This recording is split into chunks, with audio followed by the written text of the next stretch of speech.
Olá, profissionais de SMS, sejam muito bem-vindos ao nosso canal. O intuito do canal do Grupo Share é compartilhar conhecimento de SMS aí com você. Então, se você é novo no canal, se inscreva, marque o sininho para você ser avisado dos nossos próximos vídeos.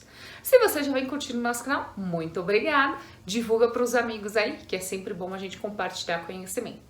Hoje nós vamos falar sobre um assunto um pouquinho diferente. Nós vamos falar sobre o cálculo do fator de queda e a zona livre de queda. Então, a pedido de 2 inscritos aí no nosso canal, hoje o assunto é esse. Vamos lá? Vem comigo, fica até o final.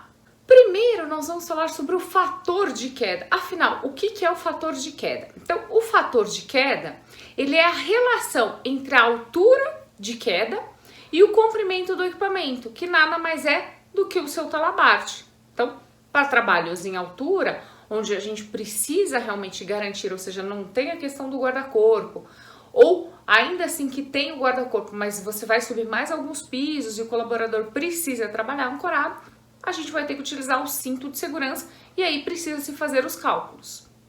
Justamente para quê? Para evitar que você utilize um equipamento, por exemplo, um talabarte com absorvedor de energia, que seja muito longo. E aí o que vai acontecer? O colaborador, na hora que tiver uma tensão de queda, o absorvedor vai abrir e o colaborador pode simplesmente, colidir com o piso, com o chão. Por quê? Porque você não calculou a altura aí do seu fator de queda aí e a zona livre de queda. Então, é extremamente importante a gente fazer esse cálculo. Não é difícil, é um cálculo simples e vocês vão ver agora comigo. Então, o que a gente vai perceber? A gente vai perceber que o fator de queda, ele é igual à altura da queda dividido pelo comprimento do equipamento, ou seja, do talabarte. E você vai perceber que o talabarte a gente tem vários tamanhos de absorvedores. Então, fique atento a essa questão. O fator de queda, o que ele é? Ele vai ser influenciado pela altura em que o objeto se encontra. Por que você vai ter influência? Justamente por causa que um dos itens que a gente vai relacionar é a altura da queda. Então, a altura da queda do objeto é muito importante para a gente no cálculo. É sempre melhor para o trabalho e é recomendado que o fator de queda ele fique muito próximo de zero. Porque a gente já viu uns desenhos e eu vou mostrar aqui pra gente quando o fator é maior, do que zero, Então a gente vai ver umas diferenças aí onde os pontos estão de ancoragem. E o fator de queda e a gravidade, eles são diretamente proporcionais. Por que eles vão ser diretamente proporcionais? Porque quanto maior for o fator, maior é a gravidade que vai estar em cima do colaborador ali, maior a força.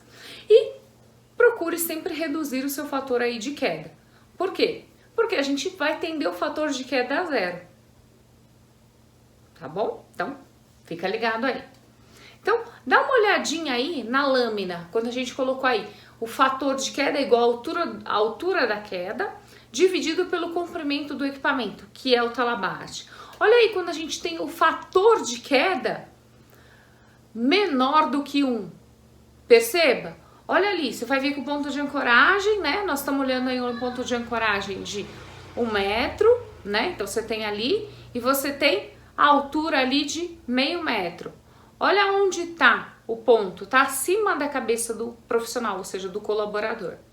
Já quando a gente tem o fator de queda igual a 1, ele está quase que na altura do peitoral, onde a gente tem um ponto ali. Então tem muitos cintos que tem a argola peitoral e a dorsal. Então veja que ele assim, está quase na mesma altura. E aí olha como é que fica se o colaborador cair. Então você percebe ali o bonequinho nosso mais embaixo.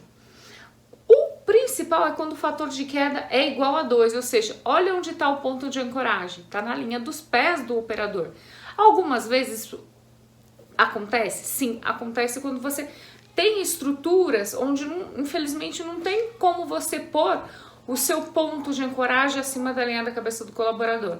E aí, infelizmente, a gente não tem outra opção, a gente acaba colocando o ponto de ancoragem na linha ali do pé do colaborador. Infelizmente, não tem como. Tem estruturas que você não tem como, só se agarrar em Deus, porque assim, você já está no máximo da estrutura, não tem como crescer além daquele nível, e aí infelizmente você fica sem lugar para colocar o seu ponto de ancoragem. Ainda mais quando é uma primeira estrutura que você está montando. Quando você já vai montar estruturas complementares, aí não, você consegue fazer a sua linha de vida e colocar o seu ponto de ancoragem na primeira estrutura. Mas quando ela é a primeira estrutura, aí é mais difícil de você ter um ponto de ancoragem ali, e aí você acaba colocando no nível do pé do colaborador.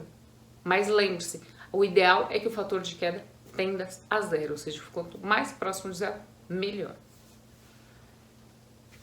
Aqui a gente vai ver, então, que o colaborador ele vai trabalhar com um talabarte de 1,5 metros e uma distância, né, ou seja, uma distância de queda de 3 metros. Então, esse é um exemplo para a gente entender como é que a gente vai calcular o fator de queda.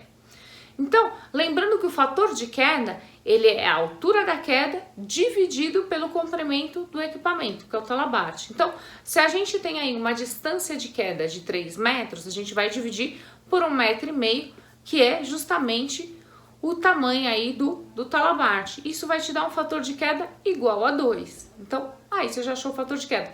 Muito simples esse cálculo. Agora, a gente vai dar uma olhadinha na questão do cálculo da zona livre de queda. Como é que vai funcionar? A gente chama de ZLQ também, que é a abreviação de zona livre de queda. A gente vai precisar dar uma olhadinha na questão de ponto de ancoragem, fator de queda, que a gente já calculou agora há pouco, os equipamentos de ligação, ou seja, o talabarte com absorvedor de impacto e o trava-queda, se a gente for usar trava-quedas, o trava-queda. Se for usar o talabarte com absorvedor, o tamanho do talabarte com absorvedor. E a altura de lajes, por quê? Porque às vezes vai ter mais do que uma laje, então a gente tem que ter atenção a isso. Então, como é que você vai calcular a zona livre de queda? A gente vai fazer a somatória das distâncias, olha como é simples. A gente vai somar a distância de segurança da laje inferior aos pés do colaborador, mais a distância do pé do colaborador à argola de acoplamento do cinto, que geralmente ou tá no peitoral ou tá no dorso, geralmente a gente usa no dorso a ancoragem, mais o tamanho do talabarte com o absorvedor aberto. Então, esse tamanho do talabarte com o absorvedor aberto, ele vem justamente na etiqueta, onde está o absorvedor, onde está enrolado o absorvedor, ele vem apontando ali, então tem a etiqueta de identificação. Aqui a gente está vendo agora um desenho do cálculo da zona livre de queda. Então, primeiro a gente está vendo ali em lilás o ponto de ancoragem. Depois, mais à direita, a gente está vendo 2 metros de altura da linha de vida, da laje de serviço, ou seja, da laje que ele está trabalhando. A gente vai ver mais à direita, 2,40 é o tamanho do talabarte com o absorvedor aberto. Tá? Então, nós pegamos aí um padrão mais usual de mercado. Nós vimos, então, abaixo, o que a gente está vendo? A gente está vendo ali de cinza o colaborador. Então, a gente está vendo ali um retângulo indicando o colaborador. Logo abaixo, a gente está vendo 2,50 metros, que é o quê? 1 metro de distância, né? Inferior da laje com os pés do colaborador e mais 1,50, que é a distância do pé do colaborador à argola. Por quê? Porque varia a altura do colaborador que vai usar o equipamento de segurança. Então, você tem que saber quanto que é a altura, em média, né? Dali da parte do dorso até o pé do colaborador, que é onde está preso o gancho do talabarte no cinto do colaborador. E aí, a gente está vendo a laje em montagem. Então, tem uma outra laje em montagem que é de 3 metros. Então, perceba que a gente criou um cenário aí para vocês entenderem os cálculos de uma forma geral, como é que é feito no campo. A gente faz exatamente dessa forma. Então, o que a gente pegou? Para calcular a zona livre de queda, nós contemplamos o 1 metro. O que é esse 1 metro? É justamente a distância da laje inferior aos pés do colaborador. Nós consideramos 1,5 metro. O que é 1,5 metro? É justamente a distância entre os pés do colaborador e a argola no dorso do cinto, onde está a ancoragem, onde ele está ancorado no cinto, ou seja, onde está preso o talabarte no cinto de segurança. E nós somamos com mais 2,40. O que é esses 2,40? É justamente o tamanho do talabarte com o absorvedor aberto. Por quê? Porque daí a gente vai ter a altura mínima, ou seja, de queda realmente. Por quê? Porque a gente vai entender aonde que vai precisar colocar o ponto de ancoragem. Se o ponto de ancoragem tá legal, ou se a gente vai ter que subir o ponto de ancoragem para que o colaborador, se tiver uma tensão de queda, não bata os pés no chão ou mesmo o joelho ou a perna. ok? Então a gente vai fazer a somatória desses valores e a gente vai descobrir que a zona livre de queda, nesse caso, nesse exemplo, é 4,90, então 4,90 metros. Se a gente olhar um pouquinho no desenho, a gente vai ver que a altura da linha de vida, onde está o primeiro tracejado, até o piso é justamente 4,90. Ou seja, o que significa nesse cálculo? Como a zona livre de queda é 4,90 e a altura da linha de vida até o piso é 4,90, significa que se eu tiver uma tensão de queda, esse colaborador vai bater os pés no chão. Então, nesse caso, o que eu vou precisar? Eu vou precisar colocar a linha de vida ainda mais alto. Por quê? Porque as distâncias, somadas às distâncias, vai dar exatamente ou muito próximo da distância onde realmente o colaborador vai entrar em contato com o solo, com o piso. E aí isso não é legal. Por quê? Porque a ideia quando o absorvedor abre, é que o colaborador ele fique suspenso. Claro que o ideal é que ele fique suspenso o menor quantidade de tempo, justamente para que o resgate chegue e tire ele ali. Por quê? Porque a gente não quer que quando ele fique suspenso, se tiver uma tensão de queda, que corte a circulação sanguínea na altura da virilha. Porque quando ele fica suspenso durante muito tempo, a pressão vem justamente na virilha, porque o cinto prende nessa região da virilha com o quadril.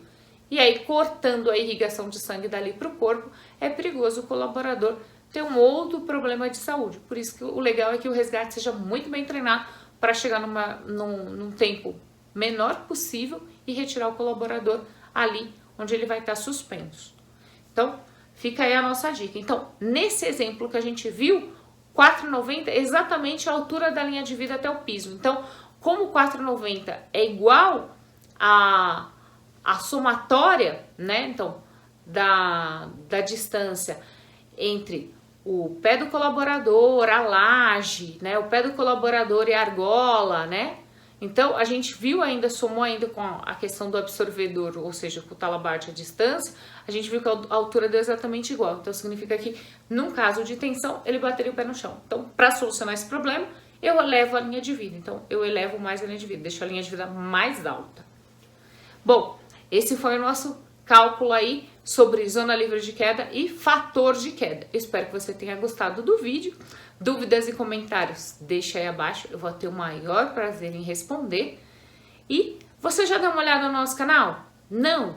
Quer saber um pouco mais sobre o Grupo Share? O Grupo Share tem o site, tem as mídias sociais, então você pode nos seguir no LinkedIn, no Instagram e ver todo o nosso conteúdo.